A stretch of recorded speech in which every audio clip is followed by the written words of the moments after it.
तो hello students, मैं हूं आशीष कुमार और रिजल्ट अड्डा आगरा में आपका स्वागत करता हूं। मेरा आज का टॉपिक है समांतर प्लेट संधारित्र की धारिता के लिए व्यंजक की स्थापना। तो सबसे पहले हम देखते हैं कि समांतर प्लेट संधारित्र क्या चीज़ होती है। यानी संधारित्र एक ऐसी युक्ति है जिसमें चालक की आकृति को बिना बढ़ाए आवेश की पर्याप्त मात्रा को संचित किया जा सकता है। यानी इसमें हम आवेश को कलेक्ट कर सकते हैं। जैसे आपने देखा होगा कि फैन में यानी जो कैपेसिटर लगे रहते हैं तो वो वही संधारित्र होते हैं, जिसे कैपेसिटेंस भी कहते हैं। तो समांतर प्लेट संधारित्र की धारिता के लिए सूत्र की स्थापना करने के लिए सबसे पहले हम थोड़ा सा इसके बारे में आप जान लीजिएगा। थोड़ा सा लिखेंगे कि माना कोई एक संधारित्र है जिसकी धारिता C है, ठीक है। इसकी प्रत्येक प्लेट का क्षेत्रफल A है। जैसे इसकी प्लेट, इस प्लेट का क्षेत्रफल A, इस प्लेट का भी क्षेत्रफल A, ठीक है। दोनों प्लेटों के बीच की दूरी D है, ठीक है। दोनों प्लेटों के बीच की दूरी D है और इनके ऊपर जो आवेश का पृष्ठ घनत्व है वो सिग्मा है और इनके बीच, प्लेटों के बीच में कोई एक ऐसा पदार्थ भरा है जिसका परावैद्युतांक K है। यानी परावैद्युत पदार्थ इसके अंदर रख दिया जाता है जिससे संधारित्र की धारिता बढ़ाई जा सकती है, बढ़ जाती है, ठीक है। तो इन बातों को आप लिखेंगे। तो माना कोई एक संधारित्र जिसकी धारिता C है, इसकी प्रत्येक प्लेट का क्षेत्रफल A है, दोनों प्लेटों के बीच की दूरी D, संधारित्र की प्लेटों के बीच ऊपर आवेश का पृष्ठ घनत्व सिग्मा है। तब संधारित्र की प्लेटों के बीच वैद्युत क्षेत्र की तीव्रता, संधारित्र की प्लेटों के बीच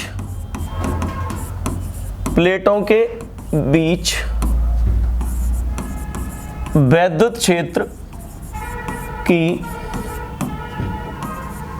तीव्रता E इक्वल्स टू पहली प्लेट के कारण वैद्युत क्षेत्र की तीव्रता प्लस दूसरी प्लेट के कारण वैद्युत क्षेत्र की तीव्रता। जैसे ये कोई प्लेट है, एक ये प्लेट है, इसका क्षेत्रफल A, इसका क्षेत्रफल भी A है। इस पर प्लस Q आवेश है, इस पर माइनस Q आवेश है, इस पर माइनस Q आवेश है भाई, माइनस Q आवेश। और ये जो आवेश होता है इसके ऊपर, ये आवेश पास पास होता है, इसे पृष्ठ घनत्व कहते हैं, इसे सिग्मा कह देते हैं, सिग्मा है। दोनों प्लेटों के बीच की दूरी D है।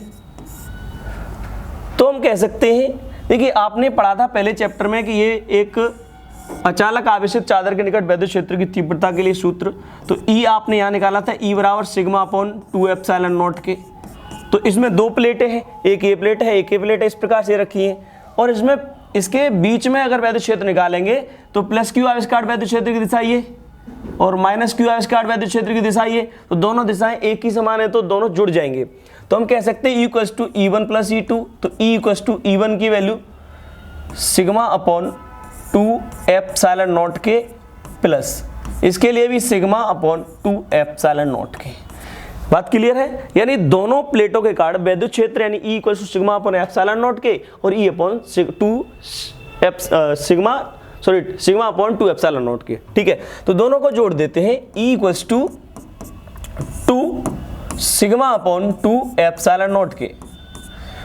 2 से 2 कैंसिल हो जाएगा तो हम कह सकते हैं E equals to sigma upon epsilon naught k, sigma upon epsilon naught k, ठीक है। तो यहाँ पे आप जानते हैं कि सिग्मा इक्वल्स टू होता है Q अपॉन A।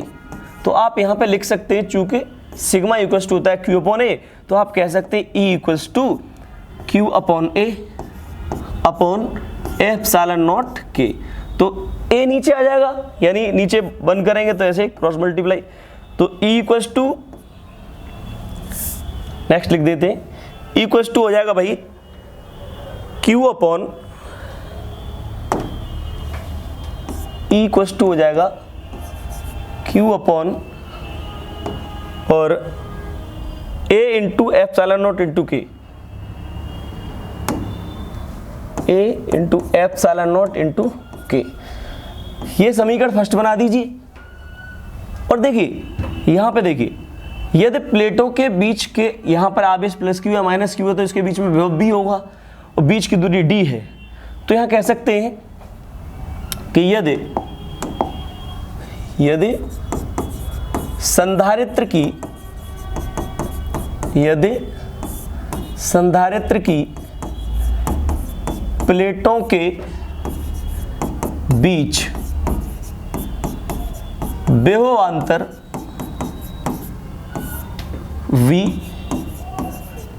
तथा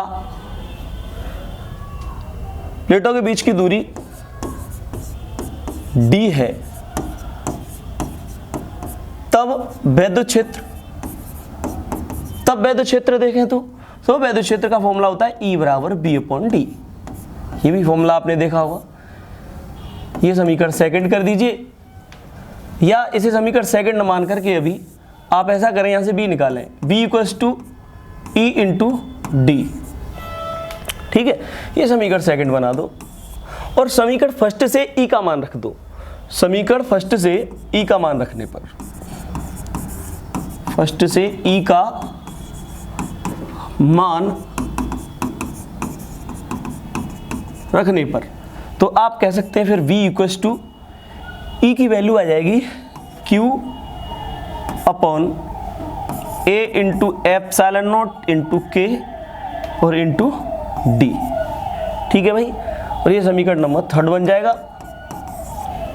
नाउ अब देखिए संधारित्र की धारिता का सूत्र होता है, नाउ संधारित्र की धारिता C बराबर होती है Q/A, ये C Q/V, C बराबर Q/V। ये बेसिक फॉर्मूला है संधारित्र की धारिता का। तो यहां से आप क्या कर सकते हैं, ये V का वैल्यू वहां रख सकते हैं। तो C = Q/V की value Q × D/K ε0A, Q/A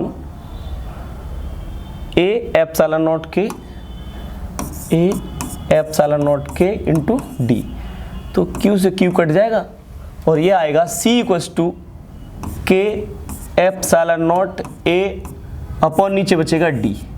तो ये आपको संधारित्र की धारिता का फॉर्मूला मिल जाएगा। ठीक है भाई, ये दे